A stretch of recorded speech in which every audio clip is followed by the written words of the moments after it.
enjoy the Property Insider series? Oh, I thought it was epic. When I watched that little trailer, I just thought, this is next level. I want to be on. And I think, do you know what's funny? Like, it's just sometimes things happen like just for reason without design. Because although we'd spoken briefly and we met during like Black History Month doing a few events, like I was like, oh, it'd be good to get like, because I was gonna co-host it with Gio and he's not as confident. He's like, it'd be good to get somebody else. I was like, oh, do you think Stephanie would be good? And he's like, yeah, I'll reach out to you.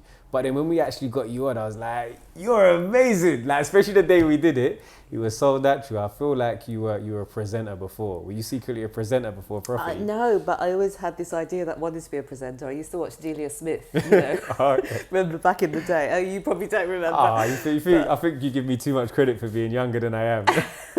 But I used to, talk to the girls and boys while I was like making my fried egg sandwich. Just and tell them what to do. I feel like a presenter sounds like a fun role.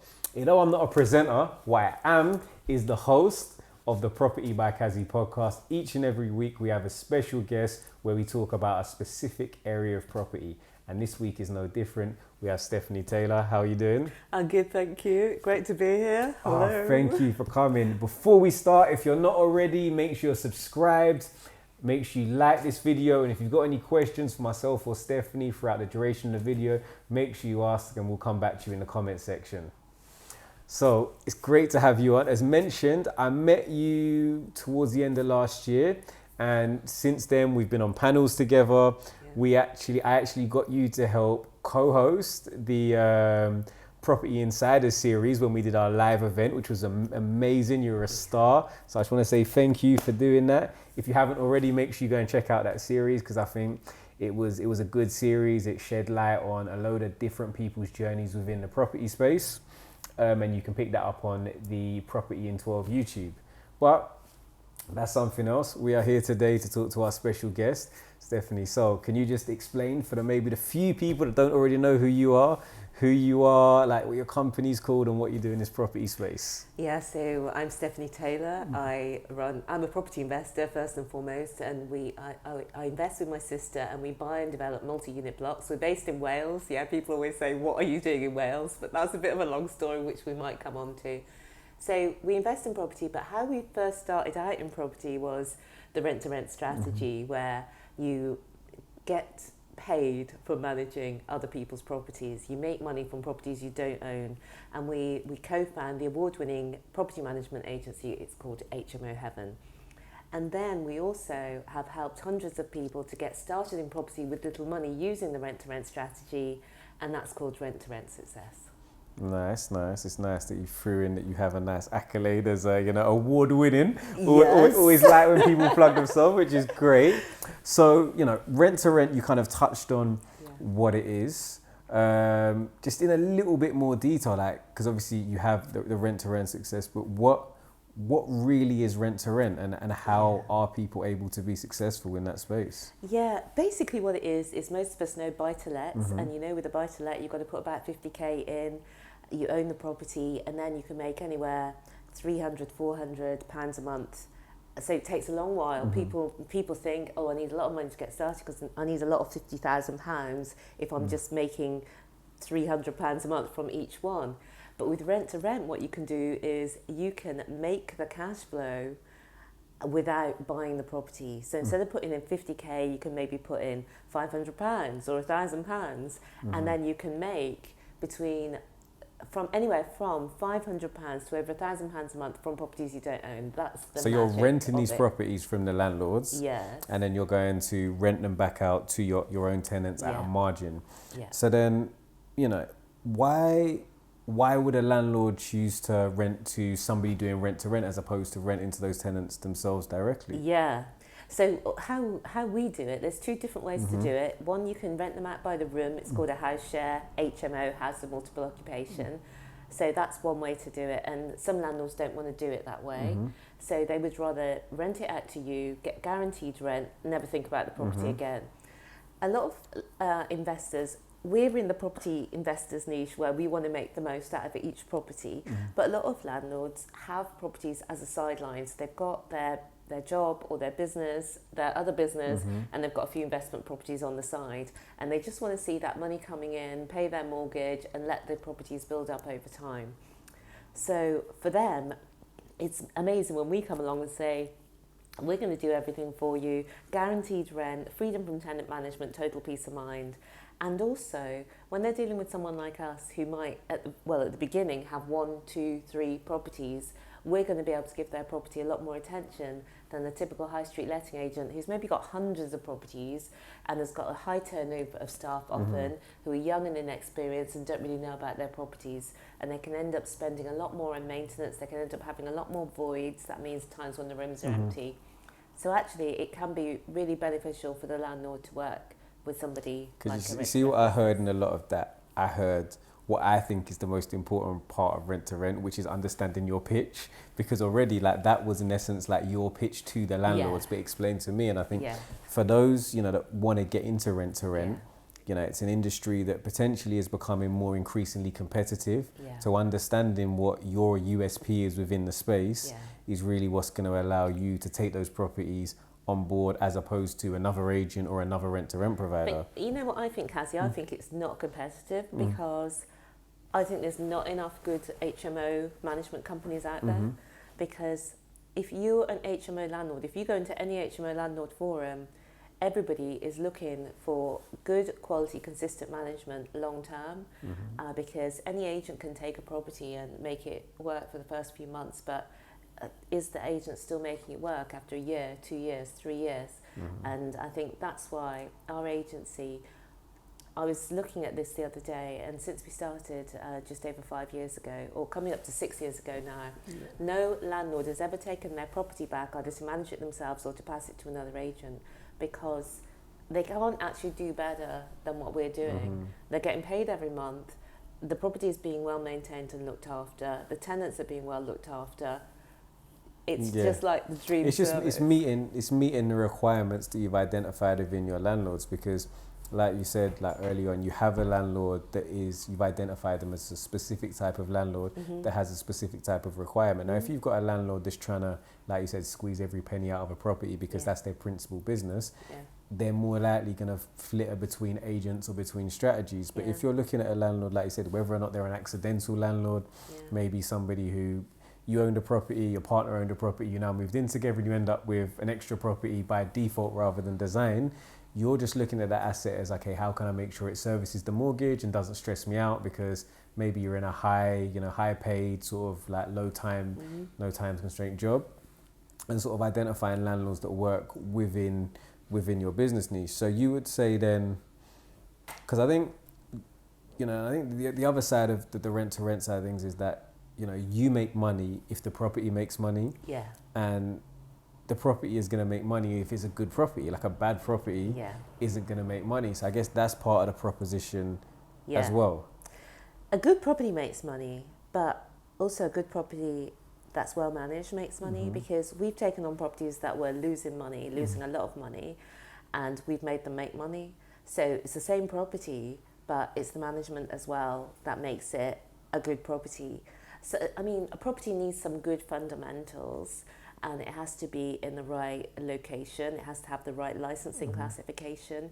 It has to have the right layout, and it has to offer the right lifestyle to the right tenants. So I call it like the 4 L's. If the property has the fundamentals, then that we know that the property can work for us.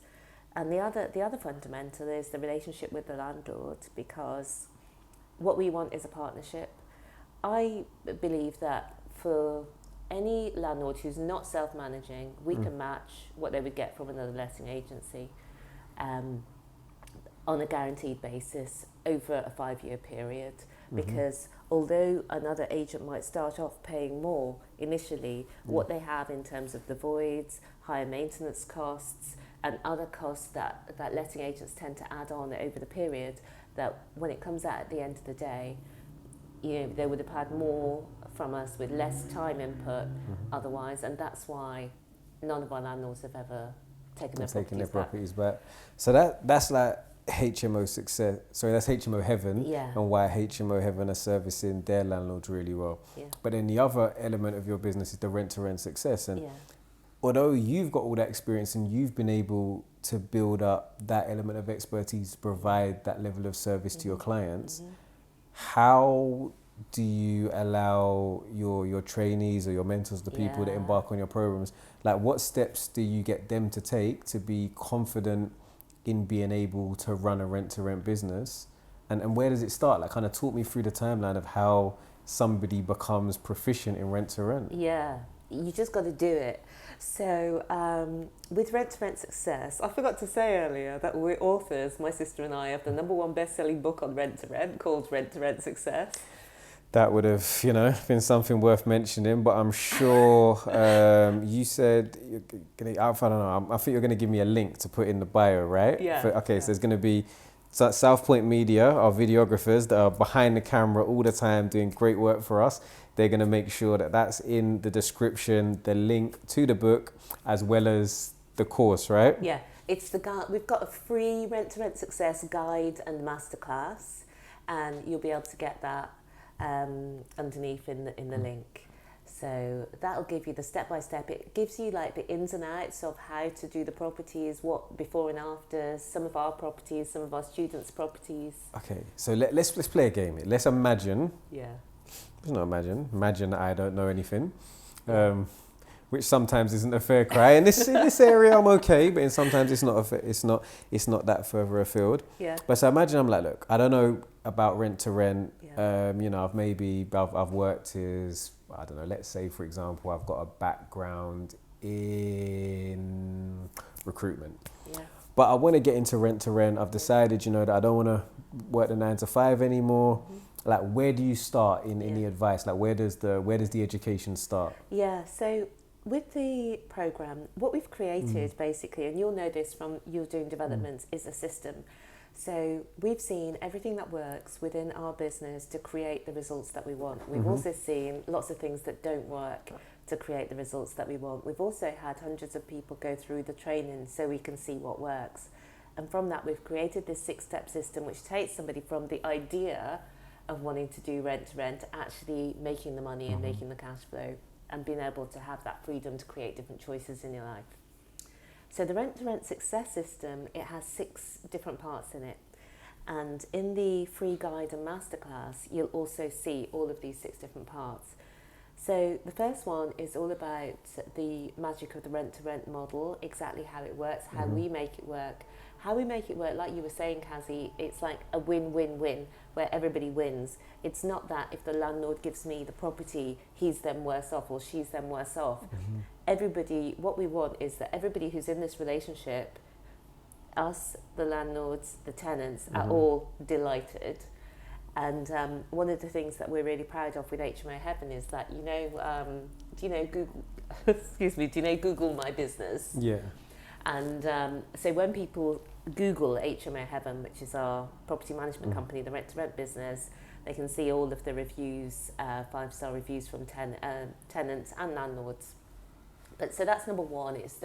I think, just the tenant side, because I think sometimes in rent-to-rent, when I hear people talk about it, I think it's refreshing that you mention the importance of the tenant, because it's great to have these contracts with landlords, but realistically, your contracts with landlords are your liabilities, whereas your contracts with your tenants are your assets. And your tenant is, in actual fact, your customer that you engage with on a more regular basis, and your tenant is the one paying you. You're paying your landlords.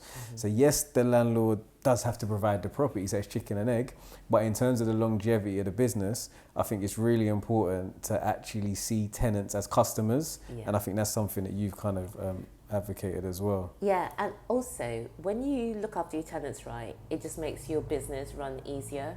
So how we teach people is you want your HMO management business or any property management business to run like it's on track, like it's really smooth experience for you. It's not like you're pushing a stone uphill, it's just like it's all gliding along. Yeah. And occasionally you like mitigate those friction points. Yeah. So it's partially the frame you create within your business, professional, systems, caring. So we've got 3 values in our HMO Heaven business. Each business will obviously have their own values. Ours is excellence, improvement and care. So excellence is like in the name HMO Heaven, we're always trying to provide that heavenly experience. And the next thing is we're always improving. We're looking for where are things going wrong here, where could things be improved here, and looking at improving them. And care is just that simple, is that a lot of letting agents don't care. They're just trying to get the money. And I just knew from the very beginning, when I didn't feel very confident about everything in the business and so on, I just knew that I could do it with care and that would make all the difference.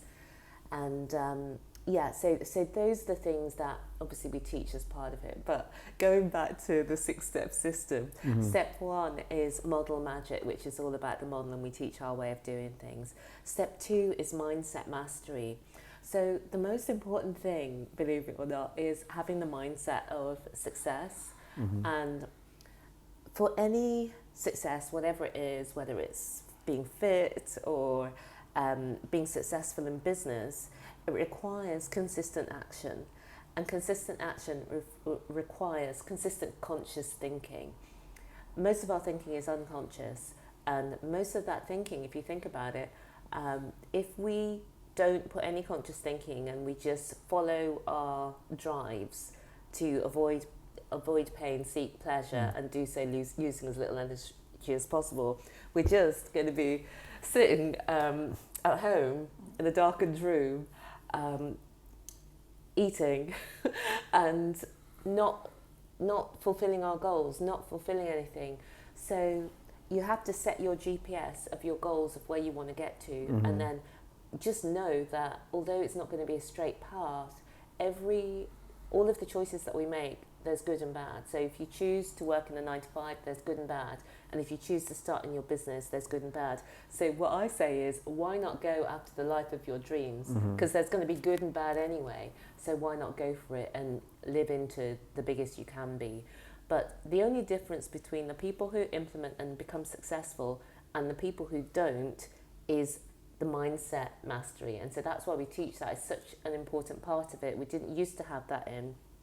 But what we've seen is, since we started showing people how to use your mind more effectively, our students started getting better results. The improvement, because I think that is one thing that when we speak about education in property and courses and mentorship, that you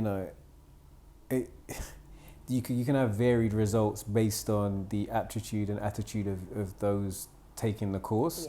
But I think if you include something like that, that's in regards to the mindset, it creates a level of accountability as well, that look, it's not just a case of learn this and you'll be successful, but learn this and also learn how to implement and how to deal with success and failure at the same time, because they're all part of the journey of an entrepreneur. They're all part of the journey of life, except people can't see the failures in their existing.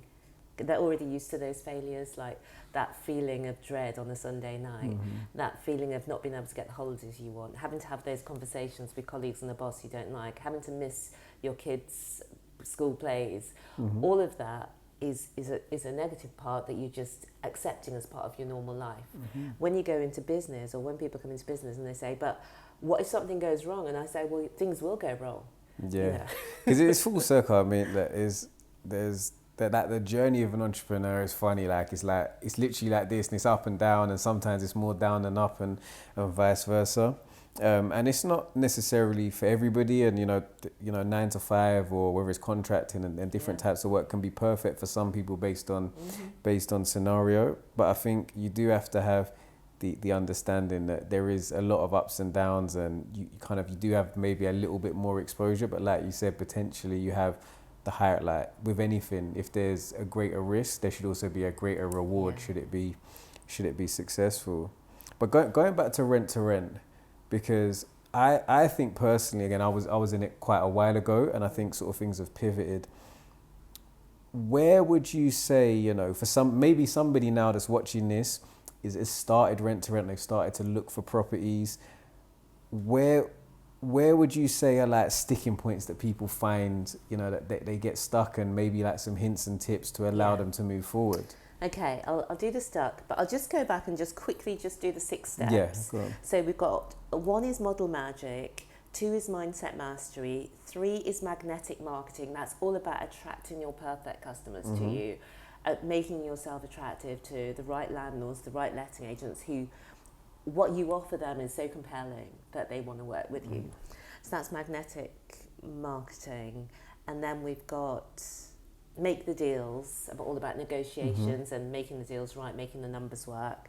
And then manage and multiply, which is all about repeating it all again. But going back to your question now about where do people get stuck? Well, people get stuck at the first hurdle because they think, what if I fail? What if this doesn't work? What if such and such negative things happens? And what if such and such negative thing happens? So I think that once you assess that it is something that you want to do, then you've got to have the mindset of asking the questions that will serve you. And the questions that will serve you is, what if a tenant doesn't pay? What happens then? What's the solution to that? So how do I work around that? How could I get my deal to be profitable? How can I find out the existing knowledge and be able to implement it so it works, the first time that I do it? So I think it's just asking different questions that enable you to move forwards rather than asking questions that hold you back. And I think the first thing that people come up against, like exactly what you said, and it was kind of what I thought as well, and what everybody thinks when they first hear about it. What? You can rent a property, rent it out to somebody else, make all this money. It almost sounds too good to be true. Like, because people hear the word and they just sound like, oh, that sounds like subletting, which has like a negative connotation. But it's with the right contracts in place, is completely legal and compliant. I think almost like from a human nature, it's something which it kind of makes sense, but something sounds too good to be true. But like, how can you only have to rent somewhere and put £1,000 versus, like you said, have to buy somewhere and put £50,000 in and make the same money? Surely that can't be the case.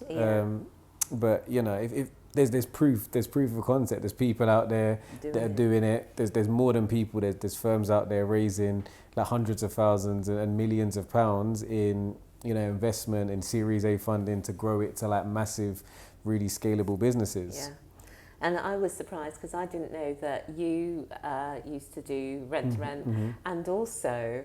When we had the Property by 12, Anthony Laville, who's Mr. Big Deals Only.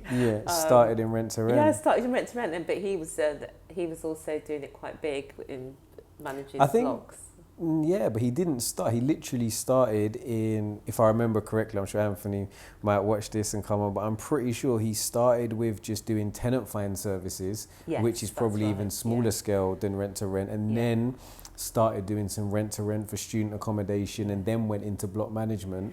But it was all steps, and then now he's doing sort of 7-8 figure deals. So you can see that I'm not saying everybody that does rent to rent is going to go and start doing multi-million pound like 100 unit developments, but you can see the trajectory of a lot of the time. Also, for some people, maybe they look at rent to rent as that's not an area they want to focus on. But it's a means to an end. And for me, getting into rent to rent, it was very much a case of, okay, I'm doing these deals already, but they're not providing me cash flow. And you need multifaceted elements of your business to make it a success, because it would be great if I was making 100,000 here, X amount of thousand there, but then if I don't have any income, that's my income as well as my profit, and then now it's gonna be counterproductive in stopping me moving forward. So I think rent to rent done well can be really beneficial, regardless of the stage you are at in your development. Pause. Listen, the more you subscribe, the more you got those notifications on, the more you comment, the more exclusive content that we can make for you. So if you haven't already, subscribe to the channel. Costs you nothing. Back to the video. Well, the thing is, you've got to be business minded, and people really think that I was business minded. I've always been business minded. I've always been successful, but that's just not true. And in fact, some of this mindset stuff, I really used to roll my eyes and believe if it was possible just to think it and be successful, wouldn't everybody be successful? I just did not believe that that was a thing at all. And when I had my son Alex, when I was I always say 19, but actually it was a few weeks before my 19th birthday, so I was 18. And then we had that struggle on benefits and just that feeling of never having enough, that feeling of shame that all the part of the time I was on benefits, and I would queue up in the post office, and you'd get your cash, you'd have your book and get a stamp, and it would be £94.30 for 2 weeks, and you'd have to budget everything to the penny, and I was used to feel scared going in the supermarket, and because the prices used to change, and I'd have to have my calculator just to make sure, because like my worst moment would have been if I got to the till and didn't have enough to pay, because it would feel like everybody would know that I didn't have enough. Because I think that what's about that is, like you said, like, you know, you have to have that business mindset, but yeah, you know, not everybody is born with it, but it's something that you can develop. Yes. And I think that's one thing that's really important, that when we have these conversations and some people look at it, and you know, it's very easy to almost make the excuse about, yeah, but they're good at it, or yeah, but you know, they always knew how to do business, or they came from it. But you gave the example of coming from somewhere where you didn't feel as confident, and you started also, like, you transitioned at a different stage. It wasn't like you were 18 when you started doing this business, because when you actually started doing rent to rent and set up HMO Heaven, I was 45. And it was a totally different part of your life. And I think that example just shows that whether it's property or business as a whole, like, it's never too late, it's never too early, and it's never not for you, but the timing has to be right, and you have to be willing to put in the required hours and time and research. Do you know what the main thing is? The timing can be any time, as long as you believe it with your mind. Because whatever you can't do now, if you can see it in your mind and you can start believing it, you can start saying, this could be possible for me, this might be possible for me, this is possible for me, I'm doing it, I've done it. And I think what's great about the internet era, when there's so much information out there, there's so many examples of people's stories that you can see, that you can say, okay, like, that's relatable for me. Maybe that one isn't so much, but I can take a little bit of how they were successful. So I think it's important to definitely go out there and just engage with and interact with and follow or subscribe to all the different people that are doing things that you want to do in the future. Talking of the future and the present, we've spoken, because I wanted this to be really rent to rent focused. So I hope for those that are interested in rent to rent, you've had your notepad out, you're taking notes, you're making sure that you work out how to engage and what steps you're going to take next if you do want to get into rent to rent. But just briefly, you're also doing some other amazing things in regards to the commercial development and multi-unit flat development. So talk to us quickly about that. Yeah, so very quickly, what you'll find is you start in property, other people's property, making money from other people's property, and that just gave us so much momentum, it gave me so much confidence, and I thought, right, we could do this for ourselves. And there's so many different ways to buy property. You talk about that, finance it, either traditional financing or through other people's money, or through family and friends investments to start off with. It's still other people's money, but there's steps along the way. And so we started buying properties, and as you say, we got a commercial property that we turned into 4 flats. We bought a building that we've converted into 4 flats again, and then we bought one that was already 12 flats that we've done a big refurbishment. And all of these things considerably increase the value of the properties. So we're in Wales, so not like London, where the properties are quite much more higher priced. But the 12 unit block, for example, we bought for 375,000, and it's now worth somewhere between 660,000 and 700,000 in just a few years, even in a low capital value area. So property is so phenomenal, because you can start as you did, as I did, in rent to rent. We're still in rent to rent and growing that business. But you can also then buy your own assets, and I'm really passionate about that anybody who wants to invest in property can. You just have to want it and then put the actions behind it. But I never used to believe that. I always thought these things were for other people. And so I wish that I had started, before the age of 45. But I'm so excited and grateful that I got it now, because I was saying to you earlier that one of the things that gives me so much happiness is that my son, Alex, who missed out on so much material things anyway, wise, when he was little and growing up, that now I can share with him, you know, investing in property, investing in stocks and shares, and we've now all investing as a family in stocks and shares. I mean, we've all got our own accounts, but we talk about the different funds we're in. And also he's now saved up and bought his own property and is saving up for his next property. So that feels really great. No, that is. And they're the wins, because it's like the idea of one person can change your family, and not just, but it's like, if one person starts to win, then the people around you that you want to see do well tend to sort of have that as the catalyst for them to then achieve. And that's why property is one of these asset classes that really does help to create generational wealth, not just because it can be passed down, but also the idea of owning and leveraging property and leveraging your own money tends to feed through to other people around you that are seeing what you've done and want a piece of the pie, effectively. And for young people, you will, you know, I know that Alex will definitely be able to create financial freedom for himself and, you know, have multi-million-pound assets, because just the time, just the number of decades that are going to pass and what's going to happen to property within that time space.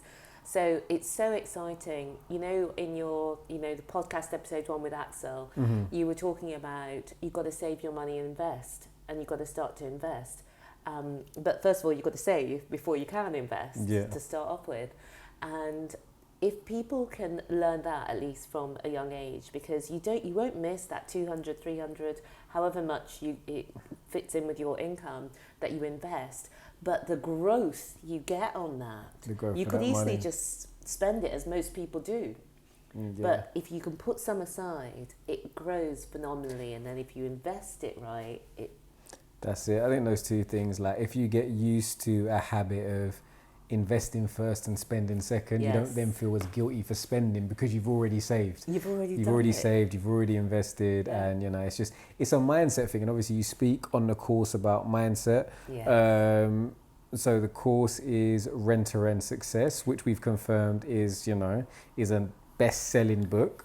So again, I definitely recommend for those who haven't already, you can check it out. If you want to give them the information of where they can find you. So we've got the Rent to Rent Success book. We've also got a podcast, because I know this is on YouTube and it's on the podcast. So our podcast is called the Rent to Rent Success Podcast.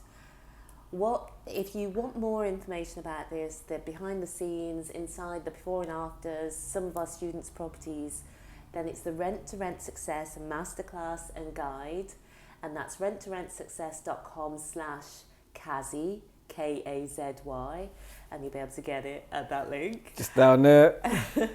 And so you can find me on Instagram. I'm Stephanie T Property. I would love to talk to you. And the other thing that I do outside of property is I help people to blow up their lives. I feel like my life blew up massively over 40, that I went from somebody who was just making what was a decent salary.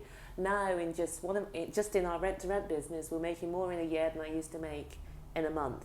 And as we were talked about, that's a lot about the way that I started thinking. More in a month than you used to make in a year. Yeah, and I say the other way around. People be looking at you like, well, I don't want to do that. That sounds like, demolishing my life, not blowing it up. But so that's at blowupyourlife.com. You can book a one-to-one there if that's something that interests you.